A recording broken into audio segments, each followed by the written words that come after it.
65% से ऊपर वोटिंग हुआ है। वहाँ 4 सीटें थी।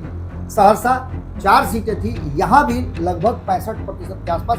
ओवरऑल अगर बताएं तो 64 से 65% के आसपास सभी वोट हुए हैं। तो यहाँ 7 सीटें हैं। यहाँ के लोग भी थोड़ा सा कमजोर पड़े हैं और 55 से 56% तक लोगों ने वोट किया है।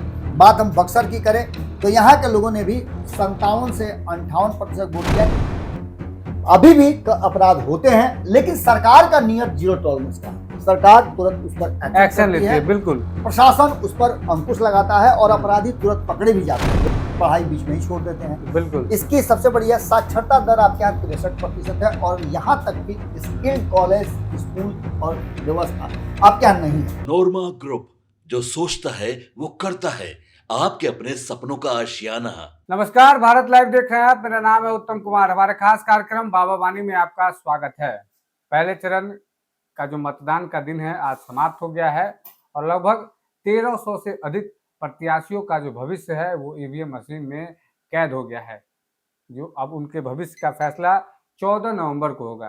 पूरी जानकारी हम बाबा से लेंगे, बाबा से बातचीत करेंगे और जानेंगे। बाबा, क्या कुछ कहिएगा? लगभग 1300 प्रत्याशियों के जो भाग्य का जो फैसला है वो ईवीएम मशीन में अब कैद हो गया है। जब आपने बता ही दिया तो मैं एक बहुत ही इम्पोर्टेंट चीज़ आपको बता दूं कि पहले फेज का जो वोटिंग हो गया, बिल्कुल, उसके आंकड़े भी अब हमारे पास हैं और हमने कई लोगों से बातचीत भी किया है। अलग अलग विधानसभा क्षेत्रों में हमने बातचीत किया है। उसके आधार पर जो बातें सामने आई है उसमें 121 सीटों पे मतदान हुए हैं। बिल्कुल, 121 सीटों में 120 सीटों पे एनडीए गठबंधन लड़ रहा था और 124 सीटों पे या 25 सीटों पे महागठबंधन लड़ रहा था। बिल्कुल। अब आप कहेंगे कि कैसे लड़ रहा था, तो ये हमने समझा दिया, इसको आगे समझाने की जरूरत नहीं। कुल 1314 उम्मीदवार मैदान में थे। बिल्कुल, इसमें से 1-2 लोगों को छोड़ दिया जाए तो कई लोग अपना 1-2 लोग इसमें घटे भी हैं। हाँ, नॉमिनेशन कई लोगों ने अपना नैतिकता के आधार पर या जिस आधार पर कहिए, जब नाम वापसी का समय खत्म हो गया था तो उन्होंने दूसरे को सपोर्ट कर दिया। इसको लेकर के कुल मिलाकर के 1310 के आसपास उम्मीदवार मान के चलिए कि रहे।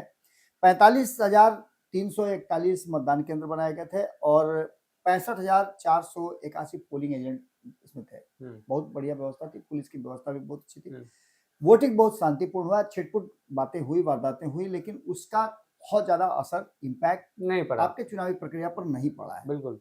अब यहाँ से शुरू होता है कि 121 सीटों में स्थिति क्या रही। क्या इस 121 सीट में बिहार की जनता ने ये रुझान दिया, ये बता दिया कि सरकार किसकी बनने वाली है। बिल्कुल, ये बातें चूंकि संवैधानिक हैं, इसलिए हम आपको वही बता सकते हैं कि एक ट्रेंड जो नजर आया उसमें कहीं ना कहीं बिहार की जनता ने ये इशारा कर दिया है। और पिछले ट्रेंड को देखने के बाद जो जानकारी हमें मिल रही है वो इस बात की तरफ है कि बम्पर वोटिंग हुई है। बिल्कुल। और बम्पर वोटिंग का मतलब होता है कि या तो परिवर्तन के लिए हो या फिर जो है उसको किसी भी कीमत में फिर से वापस लाना है, इसके लिए हो। बिल्कुल, ये दोनों परिस्थितियां हो सकती हैं। 18 जिलों के कुल 121 सीटों पे मतदान हुए हैं और इसके साथ साथ हम आपको सुबह से लेकर के कल 7 बजे से जो हमारी टीम ने लगातार लाइव के माध्यम से अलग अलग विधानसभाओं में जाकर के, जिसमें उत्तम भी थे, कई जगहों पर, कई विधानसभाओं में, तो पटना के आसपास के विधानसभाओं में इन्होंने खुद मॉनिटर किया है और खुद जाकर के वहां लोगों से मिले हैं, वहां के वोटिंग ट्रेंड को देखा है। बिल्कुल। इससे पहले भी हमने आपको बताया कि 200 से ज्यादा ऐसे विधानसभा है जिसकी हमने सर्वे कराई है, मुआयना कराया, हमारी टीम गई है। हमारी 6-6, 7-7 टीमें लगी हुई थी। हम सेंट्रल टीम की बात नहीं कर रहे हैं। हमारी इस टीम के अलावा हमारी 7 टीमें जो है, 7-8 टीमें जो मैदान में सक्रिय है। बिल्कुल। और यहाँ की 6 टीमें हमारी हैं वो अलग है। यानी कुल मिलाकर के 15-16 टीमें हमारी काम कर रही थी, जिसके कारण हमने 3 महीने में बिल्कुल 200 से ज्यादा विधानसभाओं का पूरा विश्लेषण, सर्वे और आपको सब कुछ बताया है। हमने आपको बताया है कि लोगों का ट्रेंड क्या है, लोगों का मत क्या है।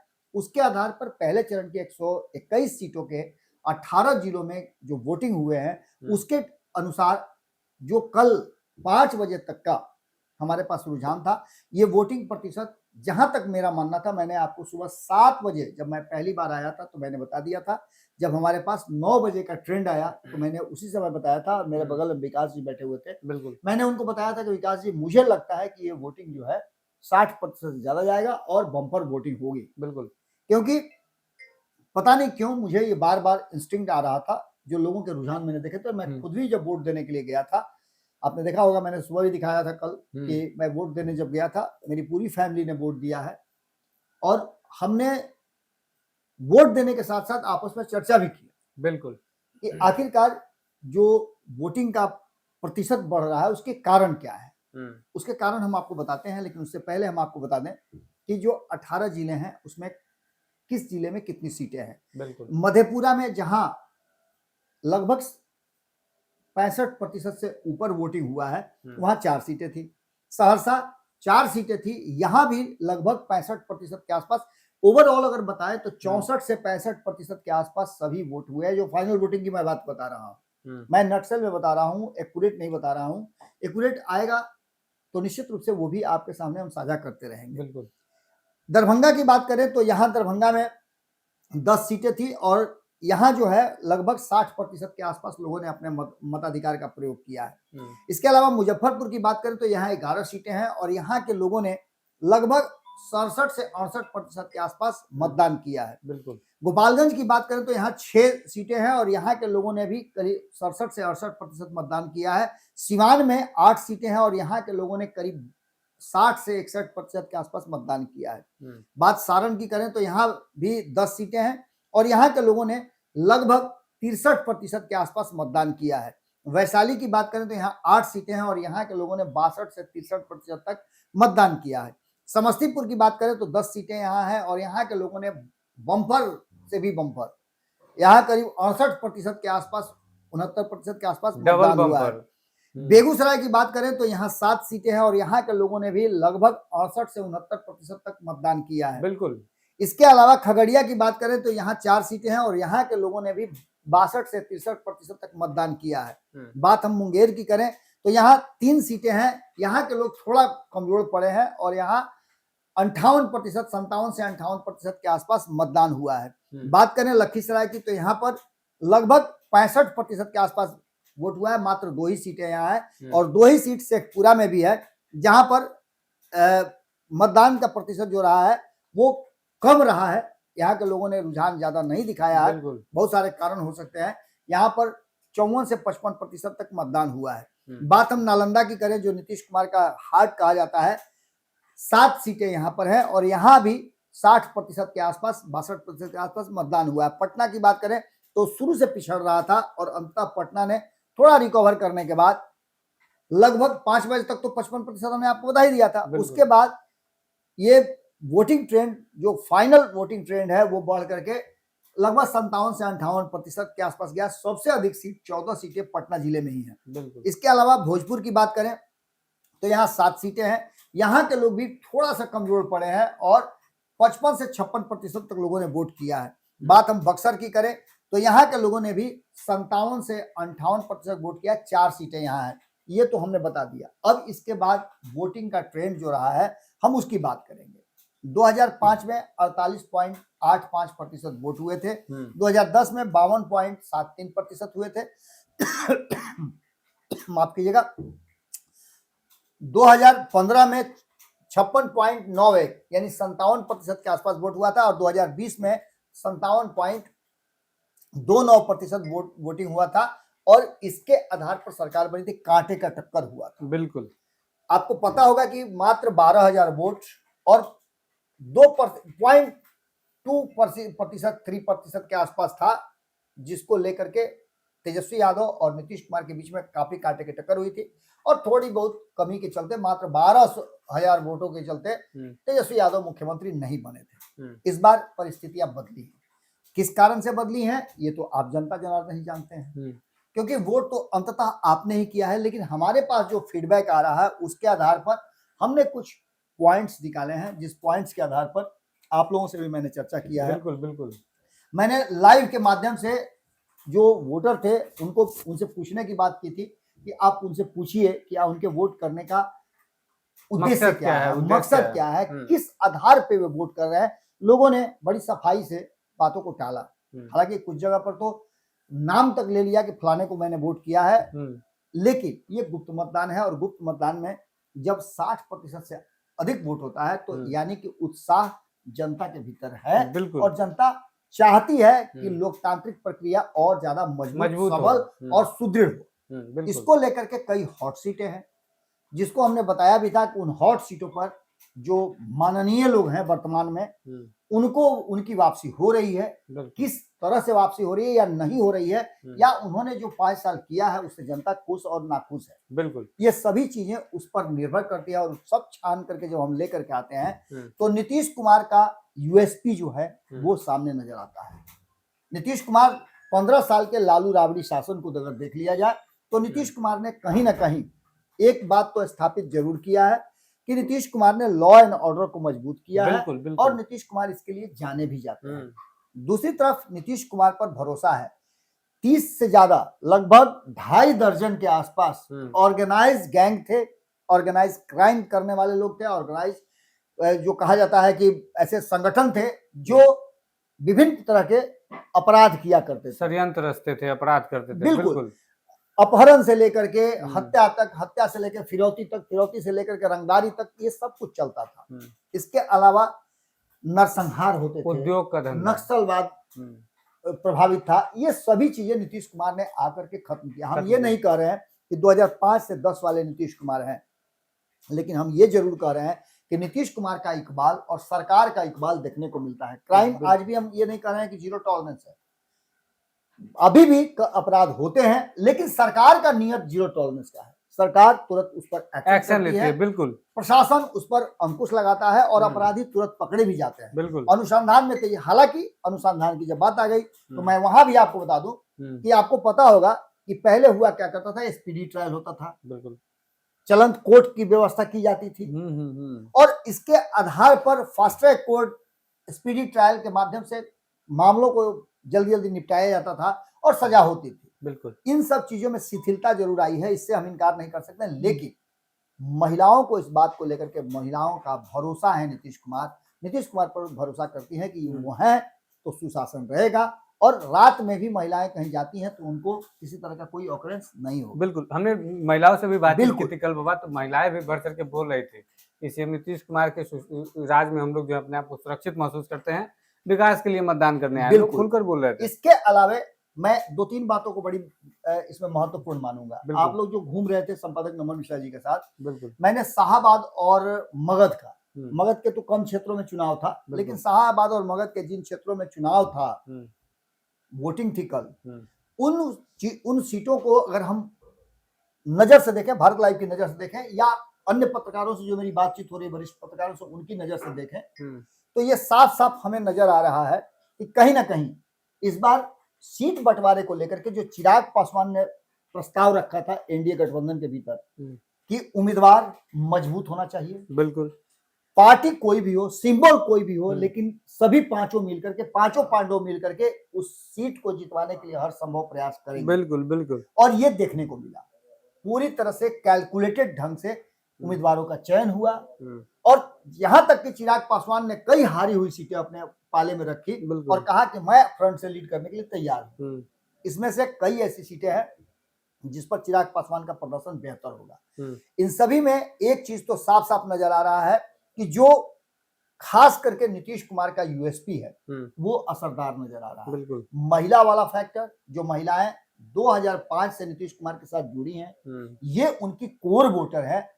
आपने देखा होगा कि कहा जाता है, जब भी आप नाम लीजिएगा राजद का, तो उनसे कहा जाता है कि उनके एमवाई फैक्टर के कोर वोटर है। बिल्कुल, मैं कल भी आपसे चर्चा कर रहा था तो मैंने कहा था कि मेरे पास 2 एमवाई फैक्टर है, एमवाई वर्सेस एमवाई की लड़ाई इस पर है।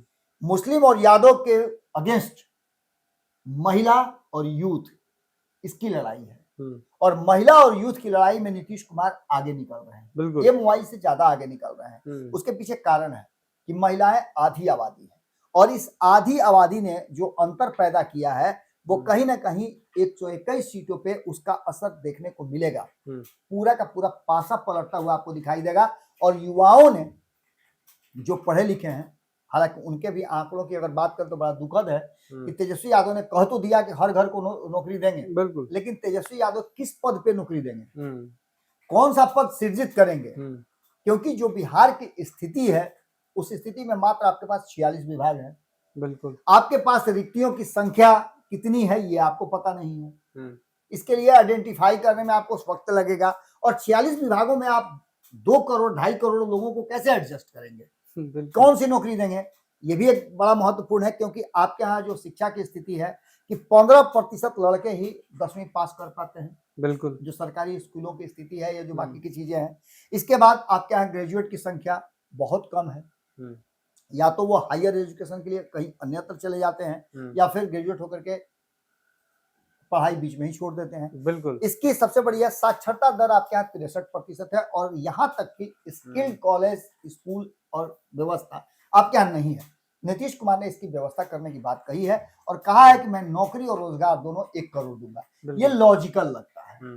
इसके आधार पर भी लोगों ने वोट किया है। और जो मैं बात बता रहा था कि मुस्लिम और यादव के विरुद्ध महिला और यूथ को मौका दिया गया है, लगभग 122 से ज्यादा महिलाएं इस बार चुनाव मैदान में उतरी हैं।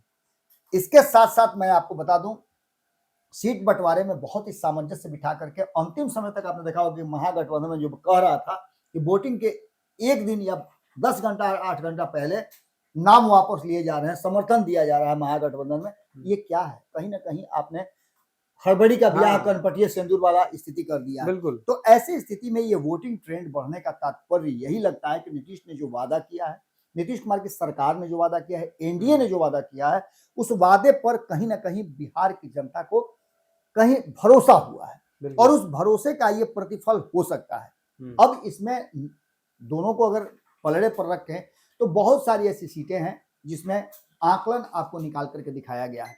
हमने भी अपना एक आकलन निकाला है जिसके आधार पर हमारा ये मानना है कि 80 के आसपास सीटें जो हैं, इसमें से 5 सीट ऊपर या 5 सीट नीचे, बिल्कुल 80 के आसपास सीटें हैं जो, याद रखिएगा मैं 121 की बात कर रहा हूं, 80 के आसपास ऐसी सीटें हैं जिसमें से 5 कम या 5 ज्यादा।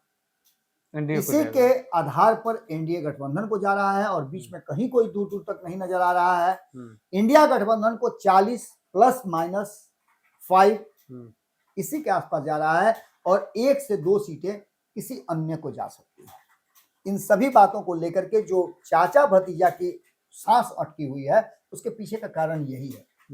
जो सिंपल सी बात है कि वोटिंग प्रतिशत बढ़ने के बाद हमने तो अपना नट सेल में निकाल दिया। हम जो अलग अलग जगहों पे गए, हमारी टीम गई और हमारी जो 25 टीमें थी वो अलग अलग जगहों पे जाकर के गई और वहां से जो फीडबैक दिया है उसके आधार पर हमारे पास जो आकलन है वो यही है कि जितने भी सर्वे आपको नजर आए होंगे उसमें नीतीश कुमार एक बैक छलांग मारे हैं और नीतीश कुमार मुख्यमंत्री की रेस में सबसे आगे है। बिल्कुल ऐसी स्थिति में एनडीए गठबंधन बहुमत प्राप्त करता हुआ दिखाई दे रहा है और 150 से ऊपर जो सीटें बताई जा रही हैं उसका पहली कड़ी जो है उसकी पहली कड़ी में 80 सीटों के आसपास यदि एनडीए गठबंधन को आ जाता है तो वो सरकार बनाने के आसपास पहुंच जाती है। बिल्कुल सिंपल सी बात है कि जो आंकड़े हैं इसमें आपको हमने नट सेल में सब कुछ बताया है।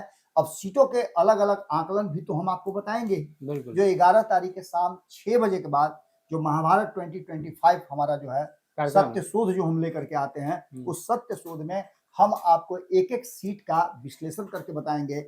हम बताएंगे कि क्यों हम बता रहे हैं कि इस सीट पर ये पार्टी जीत रही है और हमारा जो एग्जिट पोल होता है, हमारा ओपिनियन पोल होता है, वो आप अच्छी तरह जानते हैं कि किस तरह का होता है। हम यूं ही नाहक कोई बातें नहीं कहते हैं, न किसी से हम बायस हैं, लेकिन जो हमें नजर आ रहा है वो हमने आपके सामने रख दिया। इसके तर्क भी दिए हैं, हमने कारण भी दिए हैं। यदि आपको लगता है कि हमारे तर्क में दम है या फिर इसके अलावे आपके पास और भी कोई सुझाव है, कोई बात है, या 121 सीट जिस पर वोटिंग हुए हैं 6 तारीख को, यदि वहां से आप आते हैं, आप में क्षमता है, आप में दम है, तो आइए हमारे साथ जुड़िए या फिर कमेंट बॉक्स में अपनी राय जरूर दीजिए जिसके आधार पर हम आपसे बात कर सकें और आपसे समझ सकें कि आखिर हमारे समीकरण में अंतर कहाँ है। यदि आप हमारे समीकरण से इत्तेफाक रखते हैं तो जरूर बताइएगा, नहीं भी इत्तेफाक रखते हैं तो आपके प्रश्न हमारे लिए बहुत जरूरी है।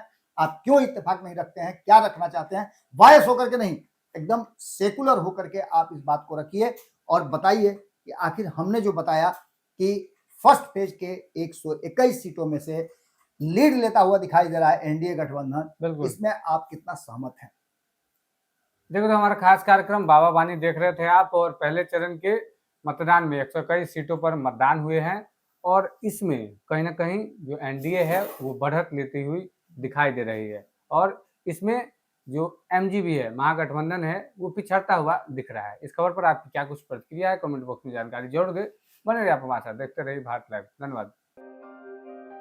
आपके सपनों को हमने सजाया है, ई होम्स पैनोरामा को हमने बनाया है। ई होम्स मेरा एक सपना था जिस पे मैं पिछले 4 साल से काम कर रहा था। हमने जो बनाया है वो सबने है माना। ई होम्स पैनोरामा में हो आपका भी आशियाना। और फाइनली हमने 2021 में इस प्रोजेक्ट को लॉन्च किया। बहुत लोग अप्रिशिएट कर रहे हैं कि पूर्णिया जैसे शहर में, बिहार के, एक तो बिहार की बात करें उसमें भी पूर्णिया जैसे छोटे जगह में इस तरह का लाइफस्टाइल देना, ये सुन के हम लोगों को बहुत अच्छा लगता है। ई होम्स में हमने कुछ और भी किया है, जैसे हम जिस जगह में रह रहे हैं हमारे फैमिली सिक्योर हो, उनको सिक्योरिटी का ध्यान में रखा है।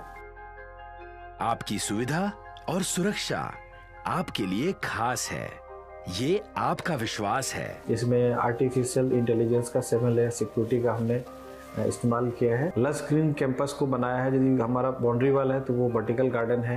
ये जितनी भी फैसिलिटी होता है एक इंटरनेशनल टाउनशिप में ई होम्स है, ये हम लोग विश्वास नहीं कर पा रहे हैं। जो भी हमारे मित्र दोस्त या जो भी हमारे बाहर के बाहर आते हैं तो हम लोगों को बहुत अच्छा सुनने को मिलता है और बहुत अच्छा क्रेडिट मिल रहा है। वो सारा हमने सिर्फ एक बिल्डिंग नहीं बनाया, हमें एक बहुत अच्छा लाइफस्टाइल दिया ई होम्स में, और मेरा एक सपना था जिसको मैं आज फुलफिल होते हुए देख पा रहा हूँ। ये आपका आवास है। ई होम्स पैनोरामा में अब आपका निवास है। E homes Panorama, luxurious lifestyle redefined. Panorama group, जो सोचता है वो करता है। अगर ये वीडियो पसंद आई और वह बिहार के राजनीति और बिहारियत से सरोकार रखेनी तो सब्सक्राइब बटन दबा के चैनल के सब्सक्राइब कर ली। ओजे एगो घंटी बा, ओकरा बटन दबा देला से कुल सटीक और मारक खबर रुआ मुफ्त में मिल जाई। अगर रुआ पत्रकारिता के हमनी के नया प्रयोग में सहयोग कर चाहतानी तो ज्वाइन बटन दबा दी। पेटीएम नंबर नोट कर ली 938681